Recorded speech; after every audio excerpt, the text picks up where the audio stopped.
Hey guys, we got you 8,000 pieces branded Oki magnetic cable. So each cable has got one connectors. 3 cables has got one capsule and inside has 3 different connectors. Now these connectors are magnet.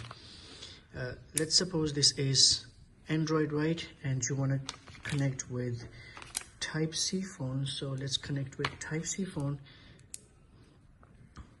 So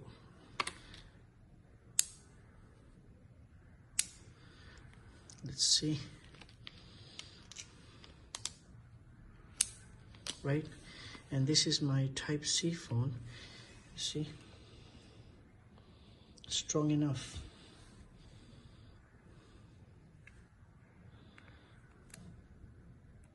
Now you want to take out only cable, bent, and you take out cable.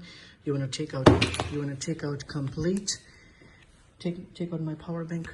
You want to take out complete connector. So this is how you can take. You want to take out cable only. So just bend and you take out cable. This is it. Now let's check it supports fast charging or not. So let's see.